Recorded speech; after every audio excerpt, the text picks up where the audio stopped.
MAGA forces are determined to take this country backwards to an America where there is no right to choose. They promote authoritarian leaders and they fan the flames of political violence. All right, for more on this, let's welcome in former Trump campaign aide Rick Gates, Pennsylvania congressional candidate Jim Bognet, and here in studio, the former Lieutenant Governor of New York, Newsmax contributor Betsy McCaughey. Welcome back, everyone. So as we've been discussing this morning, instead of bringing the nation together, the president used this tremendous platform, of course, his speech last night, to seemingly vilify Republicans, definitely MAGA Republicans, for disagreeing with his policies. Betsy, I see you nodding. I'm going to start with you. Well, it's a shocking departure from the American tradition where each political party debates the other, disputes the other, but never questions the legitimacy of the other. Here we have a leader of the Democratic Party actually announcing that they would like to eliminate the Republicans. They regard them as a threat to American democracy. And I should think that most Americans watching that would be worried. They've seen the abuses by the FBI. They've seen 87,000 new IRS agents. And now they hear the president himself saying, we're going after Americans who disagree with us. And let me just add, the use of the Marine Corps as props in the background, illegal. This was not the action of a commander-in-chief. This was not an official American event. This was a partisan event by the Democratic Party, and the Marine Corps should not have been used. Yeah, Jim, the backdrop of his speech getting a lot of reaction on social media and his tone. So not only did he attack former President Donald Trump, but he went after millions of people who say they're Republicans. And he really had an opportunity, Jim, to talk about policies and issues that he plans to do and going into the midterms, but he didn't do that. Well, he attacked tens of millions of Republicans last night. This is not surprising with Biden. While the nation is faced with inflation and out of control illegal immigration, he doesn't offer any solutions. He attacks his political opponents. He came up here to my district in Wilkes-Barre on Tuesday.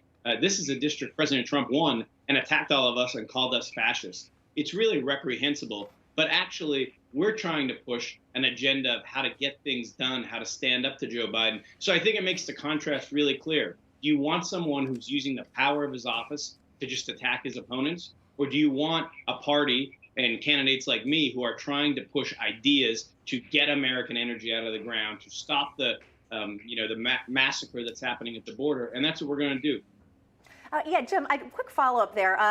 My parents actually grew up in Exeter, Pennsylvania, right down the street from Wilkes-Barre, and there's so much going on in your area now. Of course, the former president will be there speaking. What is it like to have kind of the small town, really, of Wilkes-Barre, Pennsylvania, as the stage, such a national stage for what's going on right now politically? Well, Luzerne County has been the center of the political universe this week. Biden came up to make fun of us this week. We had Leader McCarthy in town yesterday to do a big event with me. And then we have President Trump tomorrow. We're really excited. This is one of the greatest spots in the country. We're so happy to have everybody here. But it just shows how important our area is. This is a swing area in a swing state. And when I beat Joe Biden's lapdog, Matt Cartwright, it's going to be an unmistakable signal that middle America has turned their back on the Biden liberal agenda. Yeah, Rick, we saw yesterday President Biden pretty much divide the country, and we saw a lot of Republicans react, a lot of lawmakers on social media. But what do Republicans need to do now in response to this and move forward going into the midterms?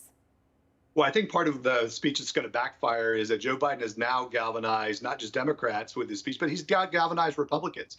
And those Republicans need to make sure that they lay out a very clear message of how they are going to fix all of the issues that have affected them over the last, almost 2 years during the Biden administration.